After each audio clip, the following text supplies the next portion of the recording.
What's up, everybody? This is my 1951 Chevrolet milk truck. I got about 4 or 5 months ago out of a field from a buddy of mine, and pulled it in the shop here. Just sat it on the ground. Basically, all I did was just cut the suspension out underneath of it because I had to see what it was going to look like sitting on the ground. It's going to be a full air ride.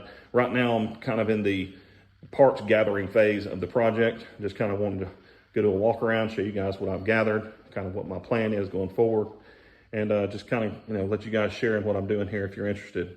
But we'll start in the front, get a place to start. The entire truck was a 1-ton truck, so it had leaf springs all the way around it. So I cut all the suspension out from underneath of it. I had to see what it was going to look like sitting on the ground. But what I'm going to do up front is I've got an '86 Toyota 2-wheel drive front clip that's going underneath of it. I got it set up on Saw Horses Export to where it would be a lot easier to work on. I've got a set of drop spindles that are going to go on it. We're going to put bag brackets on it, and then I'm going to beef the brakes up. I'm going to put some Tundra brakes on it, but that's probably going to be later on because that's not just an absolute have to right now. But as soon as I get all these parts onto this front clip, then I can take it and then weld it into place where it's supposed to go. So that's going to be the front end. The truck was a refrigerated unit, so you can see it has the galvanized on the ceiling. It had that all the way around the wall, so it was a complete mess to tear apart or to tear out and clean up. But I've got that part of it done. But basically what we're going to do is I did some horse trading for an OBS Chevrolet.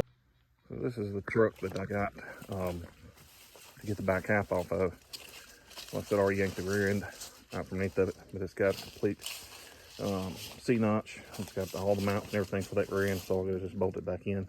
I want to take and cut it off right here in front of this gas tank, and that way I have my hangers, my gas tank, for my gas tank and everything. I just kind of just mold it right in.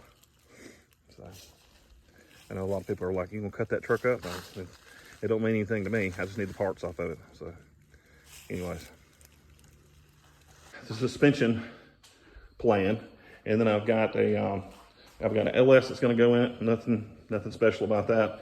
And then a 4L80, and then of course there's the rear end with the 2-link and all the suspension for the rear. So it'll be 2 different lug patterns, but I've got adapters that I'm gonna run, so it'll be 5 on 4.5 all the way around. The adapters will actually bring that wheel out a little bit closer to where I need it anyway, so it works out. I really don't like running the adapters, but it'll do for now. So, but anyways, we'll just do a quick walk around and I'll shut up and let you guys take a look at it.